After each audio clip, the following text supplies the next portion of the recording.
প্রিয় দর্শক, আপনাদের সবাইকে আমন্ত্রণ জানাচ্ছি বাংলা ভিশনের পর্দায়। আমাদের দেশের ইতিহাস, ঐতিহ্য এবং আমাদের আশেপাশে ঘটে যাওয়া বিভিন্ন সামাজিক, সাংস্কৃতিক এবং বিনোদন জগতের সর্বশেষ খবর নিয়ে আমি নুধা সাওম আবারও হাজির হয়ে গেলাম বাংলা ভিশনের সাপ্তাহিক আয়োজন বিচিত্রায়। চলুন তবে জেনে নেই আজকের বিচিত্রায় কি কি আছে আপনাদের জন্য। বাংলা একাডেমি থেকে সম্প্রতি নজরুল পুরস্কার দেওয়া হলো অধ্যাপক আনোয়ারুল হক ও নজরুল সঙ্গীত শিল্পী শবনম মুশতারিকে।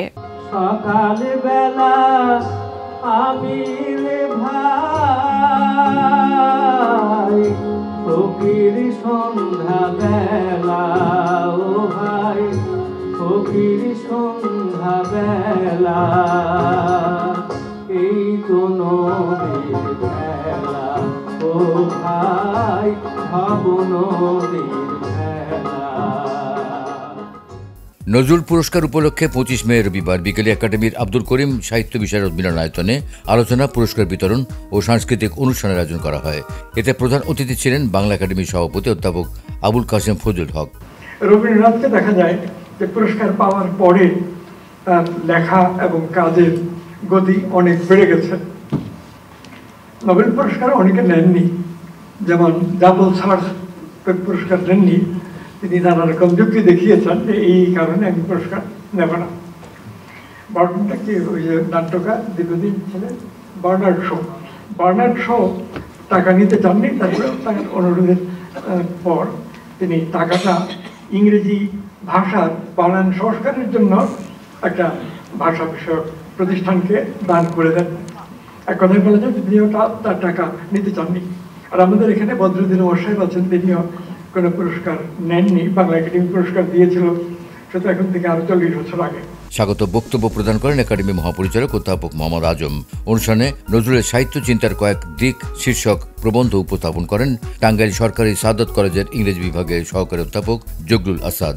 অতিথিদের আলোচনা শেষে জাতীয় কবি কাজী নজরুল ইসলামের গানের চর্চা, প্রসার এবং তার জীবন ও সৃষ্টি নিয়ে গবেষণায় স্বীকৃতি হিসেবে গবেষক অধ্যাপক আনোয়ারুল হক এবং সঙ্গীত শিল্পী শবনম মুশতারিকে নজরুল পুরস্কার 2025 প্রদান করেন অতিথিরা। সবশেষ হয় সাংস্কৃতিক অনুষ্ঠান। এতে সঙ্গীত আবৃত্তি পরিবেশন করেন শিল্পীরা।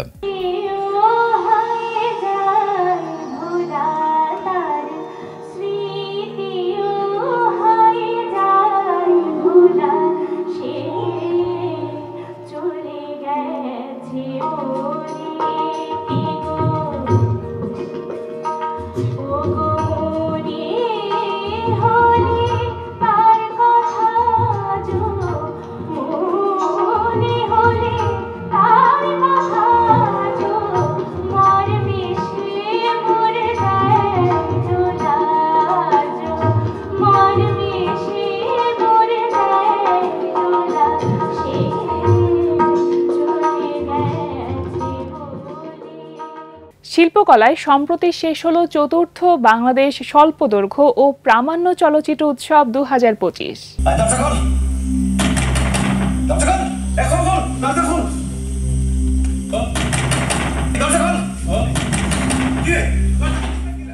বাংলাদেশ শিল্পকলা একাডেমির আয়োজনে অনুষ্ঠিত হল 5 দিনব্যাপী চতুর্থ বাংলাদেশ স্বল্প দৈর্ঘ্য ও প্রামাণ্য চলচ্চিত্র উৎসব 2025।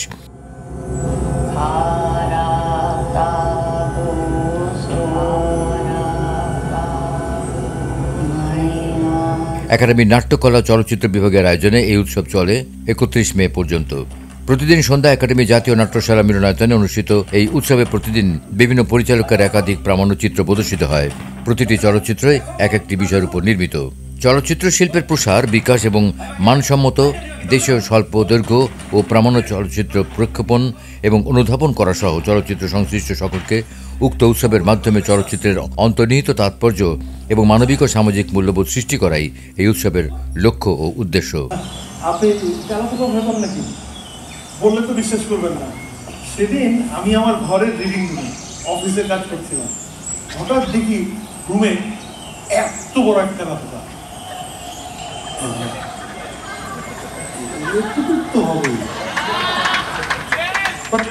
আমি আমার তেলাপোকা ভয় পাই না,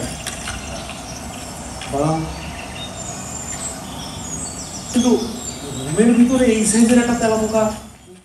বাংলাদেশ শিল্পকলা একাডেমিতে সম্প্রতি মঞ্চস্থ হল হৃদয় ছোঁয়া প্রেমের গল্প নিয়ে নির্মিত নৃত্যনাট্য দিল নওয়াজ।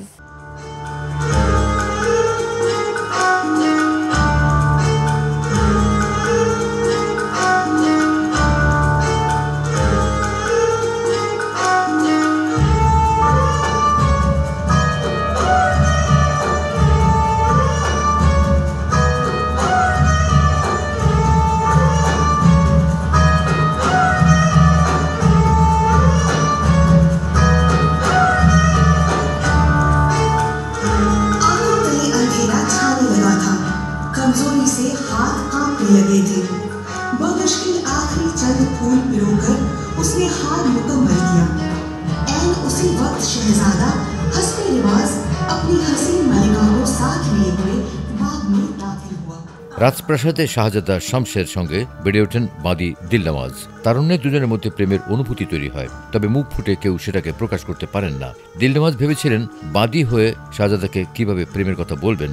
মনের কথা মনে মনে ভেবেই শেষ পর্যন্ত দুজনের প্রেম পরিণতি পায়নি। 100 বছর আগে দিল নওয়াজ নামের এই ভালোবাসার গল্পটি লিখেছিলেন উর্দু ভাষার লেখিকা রাহাত আরা বেগম।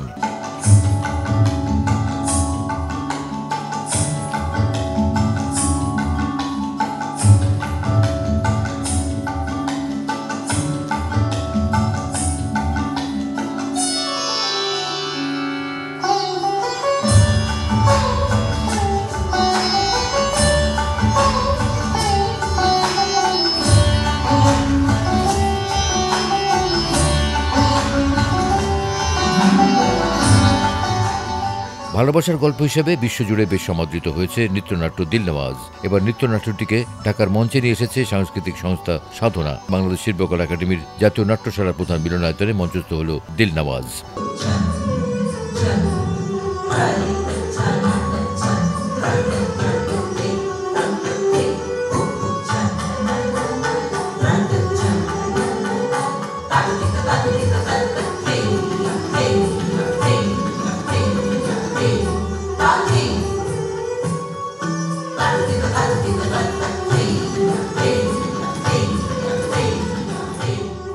দিল নওয়াজের নৃত্য পরিচালনা করেছেন সাব্বির আহমেদ খান, সঙ্গীত পরিচালনা করেছেন রাতুল শঙ্কর ঘোষ, শিল্প নির্দেশনা দিয়েছেন লুবনা মারিয়াম।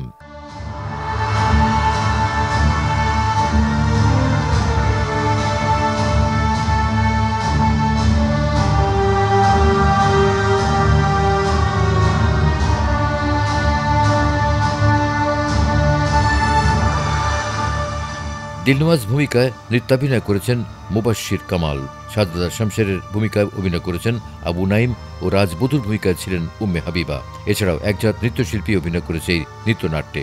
যেটা হচ্ছে সাধনা প্রতিবারের মতো নতুন কিছু তৈরি করার চেষ্টা করে, এবারও সেটাই করেছে যে কন্টেম্পোরারি করেছি, কন্টেম্পোরারির সাথে সুফি মতবাদ, জিকির, সামহা, অনেকগুলো পর্ব আছে। প্রেমের 7টা স্তরকে আমরা দেখিয়েছি। শুধু নাচ না, একটা মেসেজ আছে এটার মধ্যে।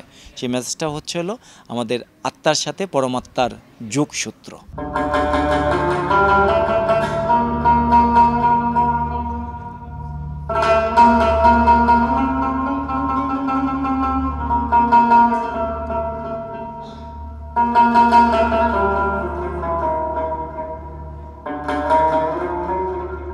বর্ষপূর্তি উপলক্ষে এক সাংস্কৃতিক অনুষ্ঠানের আয়োজন করে সাংস্কৃতিক সংগঠন স্বপ্নকুড়ি।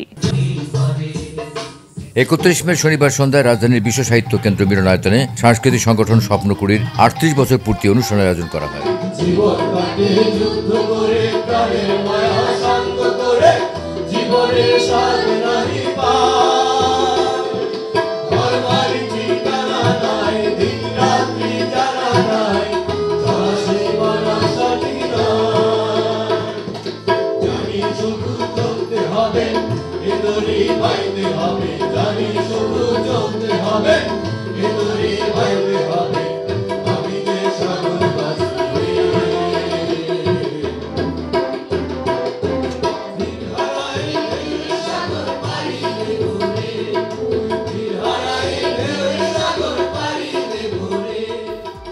নাচ, গান ও আবৃত্তিতে অংশগ্রহণ করেন স্বপ্নগুড়ির শিল্পীরা। এ সময় হলে উপস্থিত ছিলেন স্বপ্নগুড়ি সাধারণ সম্পাদক বর্ণালী হোসেন সহ সংস্কৃতি মনা বিশিষ্টজনেরা। আমাদের শিল্পকলা একাডেমিতে সম্প্রতি মঞ্চস্থ হল মাস্টার দ্য সূর্য সেনকে নিয়ে নির্মিত নাটক ট্রায়াল অফ সূর্য সেন। আমরা হত্যা করছি। No, no, no, Mr. Sen, in the name of revenge. You cannot violate existing rules. Obviously, obviously, buddy. Who the hell you are? তোমরা কারা? লুটে আমার সম্পদ লুট করে রাজ্য করেছো, বাণিজ্যের নামে এসে আমার দেশটাকে দখল করে নিয়েছো, কেড়ে নিয়েছো আমার মুখের ভাষা। This is gold. বক্তৃতা দেওয়ার জায়গাটা নয়। আমরা জানি যে আপনি খুব ভালো বলতে পারেন। You have some hypnotic power in your speech. হতে পারে আপনার বক্তৃতা শুনে আমিও আপনার দলে ফিরে যেতে পারি। তাই তাহলে তো খুব ভালোই হয়। শোনো, যদি রাজি থাকো তাহলে কানে কানে একটা কথা। ব্রিটিশ শাসকদের প্রহসনের বিচার ও অন্যায় হত্যাকাণ্ডের নির্মম ঘটনা প্রবাহকে কেন্দ্র করে নির্মিত নাটক ট্রায়াল অফ সূর্য সেন 30 মে শুক্রবার সন্ধ্যায় বাংলাদেশ শিল্পকলা একাডেমির প্রধান মিলনায়তনে মঞ্চস্থ করা হয়।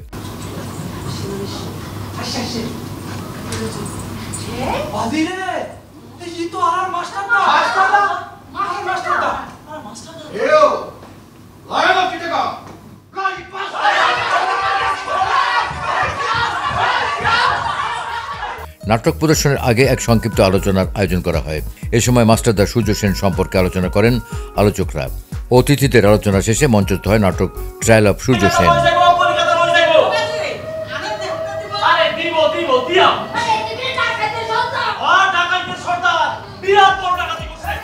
এই নাটকের মাধ্যমে বর্তমান প্রজন্মের মানুষের সামনে মাস্টার দা সূর্য সেনের সংগ্রামী জীবন ও কর্মযজ্ঞ তুলে ধরা হয়েছে। বিশেষ করে মাস্টার দাকে অন্যায়ভাবে ফাঁসি দেওয়ার বিষয়টিও দর্শকদের সামনে তথ্য দিয়ে অভিনয়ের মাধ্যমে তুলে ধরেন শিল্পীরা। নাটকটির বিভিন্ন চরিত্রে অভিনয় করেছেন নাদির চৌধুরী, মাহবুবা হক, আব্দুল্লাহ রানা, হাসান হেনা, মাহবুবুর রহমান, সাবিয়া জামান, শ্যামল হাসান সহ অনেকেই।